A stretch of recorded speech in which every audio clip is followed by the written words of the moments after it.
as black people were underdogs already. Didn't have nothing. But one thing I remembered coming up, there may not have been a lot of money, but it was a plenty of love to go around. Many times I cried to God and say, Lord, I'm poor. Like he didn't know. Like he didn't know that I was living in the project. Like he didn't know all of these things. But how are you ever going to appreciate the sun if it never rains? Honey, it's sometimes it's got to rain in your life. It's sometimes, honey, that you look at your situation and you wonder how in the world. It's almost like you want to curse. I know none of y'all been there. I know you ain't never felt like that. I know you ain't never turned your face and say, why in the world did I get in there? You ain't never did that. But I'm talking about the underdog becoming a top dog. Looking at all of this. And I looked at Israel and said, Israel was sinning great against God by worshiping idol gods and doing all kinds of other sins. Now, how did I become an underdog? The Bible said that I was born in sin, shapen in iniquity, and in sin that my mother conceived me. So when I was born, I was an underdog. The odds was against me. But little did I know that there was somebody that was praying for me before the foundation of the world. Can I preach? As I began to look at Gideon, and Gideon meant Baal, or may Baal strive, in which the name Baal was replaced by the word shame. But the Bible said later he became a king. We are shamed. People look at us as nobody. Look at us. Name, which don't mean nothing. And back then, names meant something. Gideon. So that's why when God told Gideon, he said, Gideon, I want to use you. God, wait a minute. Hold up, Jesus. Hold up. Wait a minute, Lord. I'm Gideon, man. We done messed around instead of worshiping you. We done set up Baal. We done set up idols to worship other gods. Why do you want to use me? Number one, I'm poor. God said that I don't call the qualified. I qualify the called.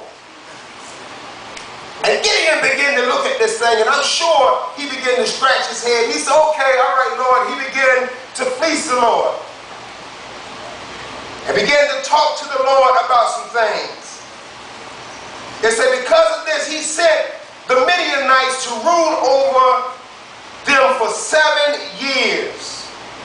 Every time Israel planted crops, the Midianites would destroy them by moving in on their land and trampling everything.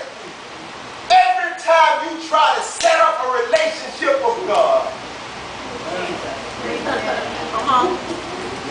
every time I say, God, I am going to be saved today, I am going to go to church and I'm going to bless you. I don't care if nobody else says nothing, but here come the Midianites.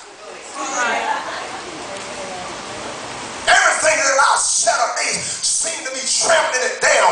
God, how in the world can I grow when every time I grow an inch, somebody come by and tell me some dumb stuff? Where Minister Glenn at? When somebody come by and tell me I'm getting up speaking the word, and somebody come by and tell me that's the dumbest stuff I ever heard. How in the world can I grow? I'm gonna preach. Looking at Gideon, and Gideon began to say, Lord, I'm poor. I ain't got nothing. I can't kill nothing, and nothing won't die. But the Lord began to tell Gideon and say, Gideon, I'm going to turn the Midianites over into your hand. But how, God? Lord, how are you going to do this? Do you know that these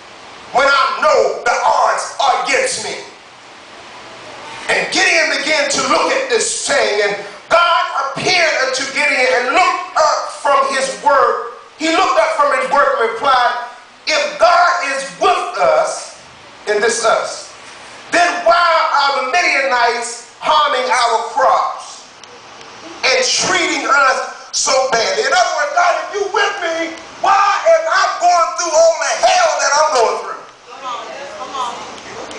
If you with me, God, why am I dealing with these hard-headed kids by myself, and that no good man that told me that he loved me, I haven't seen him anymore, but my old man keep coming around? Come on. Why? He began to ask, what happened to all of the miracles that our fathers have told us about? What happened to that we have heard about from old or Deacon Ross from when they told us that folk were delivered and people laid hands and people received the Holy Ghost? What happened to that our Father told us about? I'm sitting out here, and every time I plant a seed, the enemy comes back and he tears it down. Yes, Lord. But the Bible says that he that dwells in the secret place, Right. you got to find a place where the devil don't even know anything about it. Yes. He that dwells in the secret place shall abide in the shadow of the Almighty. Where are you saying? If the enemy can't penetrate my mind, that's my secret place. When I think on the goodness of Jesus and all that he has done for me, my soul cries out, enemy, ain't nothing you can do to me. And God knows you better say that thing with authority, because he'll come in your face and he'll tell you what you can't do. Yes, I know you serve God. And even when Jesus was on the cross and they begin to say, Lord, you say that you was a Messiah, then you come down here and save yourself. But God said, I know my purpose. You got to understand, I came here to die. Listen, no man take my life, but I lay it down. So what are you trying to say, Pastor?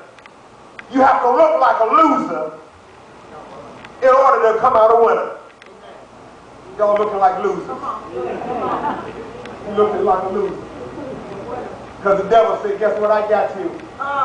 You can jump around here and box, shout all you want to, but I got you. You can do whatever you want to do, but I got you.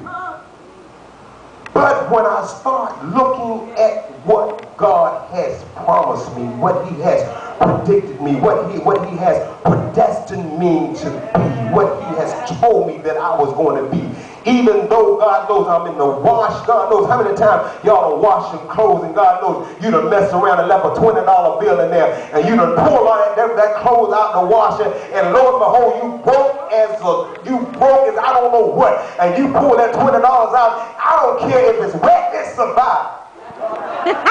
Lord have mercy, man, I thank God I didn't know where I was